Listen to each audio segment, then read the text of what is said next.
salam sejahtera semua. Perkenalkan, nama saya Lita Titin Sitomoran dengan NIM 20302212052. Di sini saya akan menjelaskan materi tentang wawasan seni. Yang pertama yaitu ada manusia dan kebudayaan. Manusia sebagai makhluk yang berkebudayaan yang tidak dapat lepas dengan kehidupan manusia yang lain. Hal ini berarti manusia dalam mempertahankan hidupnya memerlukan interaksi dengan sesama dan lingkungannya. Interaksi manusia dalam suatu masyarakat akan berkembang menjadi salah satu kebutuhan sosial. Hal ini karena setiap manusia senantiasa memerlukan keberadaan manusia yang lain. Dengan demikian, manusia selain sebagai makhluk budaya juga makhluk sosial. Salah satu unsur atau subsistem kebudayaan yang hidup di masyarakat adalah kesenian. Jika kebudayaan dipandang sebagai sistem pengetahuan atau gagasan, maka konsekuensi logisnya, kesenian merupakan sistem pengetahuan, nilai-nilai dan gagasan yang merujuk pada nilai keindahan. Kesenian yang berkembang dalam suatu kebudayaan masyarakat memiliki nilai-nilai yang bersifat universal, artinya bahwa kesenian dapat dipolakan secara sama. Yang kedua yaitu ada pengertian seni. Dalam Kamus Bahasa Indonesia, seni diartikan sebagai keahlian membuat karya yang bermutu atau dilihat dari segi kehalusannya, keindahannya, dan sebagainya. Seni ialah ekspresi perasaan manusia yang dikonkretkan untuk mengomunikasikan pengalaman batinnya kepada orang lain atau masyarakat penikmat, sehingga merangsang timbulnya pengalaman batin pula kepada penikmat yang menghayatinya. Seni lahir karena upaya manusia dalam memahami kehidupan ini, baik kehidupan sosial, ekonomi, alam, dan sebagainya. Ekspresi tersebut dikonkretkan melalui media gerak atau tari, suara atau musik, rupa dan penggabungan atau peleburan berbagai media akan melahirkan kesatuan estetik. Media berekspresi seni rupa meliputi bentuk, warna, bidang, garis, baris atau tekstur, dan unsur-unsur ekstraktif. Yang ketiga yaitu apakah seni itu indah? Ciri-ciri pokok indah oleh ahli pikir yang menyatakan bahwa keindahan tersusun dari berbagai keselarasan dan perlawanan dari garis, warna, bentuk, nada, dan kata-kata. Ada pula yang berpendapat bahwa keindahan adalah suatu kumpulan hubungan yang selaras dalam suatu benda dan di antara benda itu dengan si pengamat. Seorang filsuf seni dewasa ini dari Inggris bernama Herbert Read dalam The Meaning of Art merumuskan definisi bahwa keindahan adalah kesatuan dari hubungan-hubungan bentuk yang terdapat di antara pencerapan-pencerapan indrawi kita, atau beauty is unity of formal relations among all sense perceptions. Yang keempat yaitu ada nilai estetik dalam seni.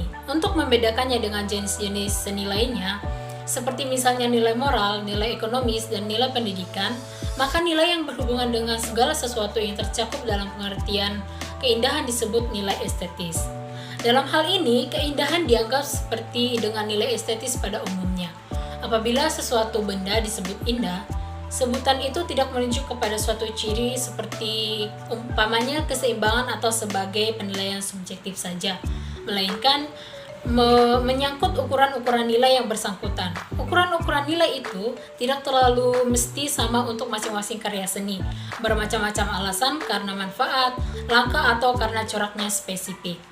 Yang kelima yaitu ada dorongan berkarya seni. Jika kita ingin mengetahui latar belakang penciptaan karya seni, maka kita harus memahami dorongan utama manusia dalam menciptakan karya seni. Berdasarkan penelitian, dorongan berkarya seni pada dasarnya meliputi dorongan. Yang pertama yaitu adalah magis dan religius atau keagamaan. Yang kedua yaitu untuk bermain. Yang ketiga yaitu untuk memenuhi kebutuhan praktis atau sehari-hari. Sejak zaman prasejarah, ketiga dorongan tersebut telah menjadi titik tolak kelahiran karya seni dan akan menjadi dasar penciptaan dan pengembangan karya seni. Pada zaman sekarang, seniman berkarya seni didasari berbagai dorongan berdasarkan misi dan visinya. Yang keenam yaitu ada seni dan ekspresi. Seni memang selalu dihubungkan dengan ekspresi pribadi, sebab seni lahir dari ungkapan perasaan pribadi penciptaannya. Sehubungan dengan nilai ekspresi, dalam seni, Herbert Read merumuskan tentang kedudukan ekspresi dalam proses penciptaan seni sebagai berikut. Yang pertama yaitu ada pengamatan terhadap kualitas material. Kedua, penyusunan hasil pengamatan tersebut.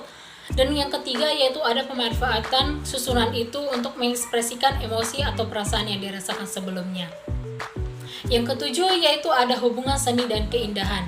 Jika kita mempersoalkan keindahan, ada dua kategori yang bertentangan. Yang pertama yaitu ada bersifat subjektif, yang memandang bahwa indah itu terletak pada diri yang melihat, atau beauty is the eye of the beholder. Yang kedua yaitu bersifat objektif, yang menempatkan keindahan pada barang atau benda karya seni yang kita lihat. Keindahan sebuah lukisan harus ditangkap dengan mata, bukan dengan moral.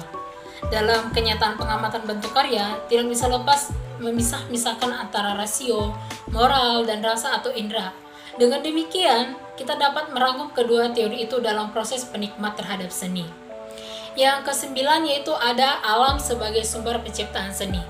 Dalam menanggapi alam, para seniman memilih sikap yang berbeda. Ada yang meniru alam secara akurat atau kasat mata, atau secara fotografis atau bergaya naturalisme. Namun ada pula yang mengolah alam dengan berbagai pendekatan dan teknik, misalnya deformasi, stilasi, abstraksi, dan sebagainya sesuai dengan pandangan subjektifnya terhadap alam. Hal inilah yang mendasari munculnya otonomi atau kebebasan pribadi dalam berkarya seni. Yang ke-10 yaitu ada seni dan teknologi. Banyak karya manusia yang memanfaatkan menerapkan prinsip seni dan teknologi yang bersifat terapan, selain otomotif yaitu tekstil, industri peralatan rumah tangga, dan arsitektur. Seiring perkembangan ilmu dan teknologi ini berpengaruh juga terhadap para seniman yang bereksperimen dengan teknologi baru dalam berkarya seni murni atau estetik. Misalnya pemanfaatan media komputer, cahaya atau film dalam fotografi, dan lain-lain untuk melukis atau berkarya seni rupa. Sekian materi yang dapat saya sampaikan. Sekian dan terima kasih.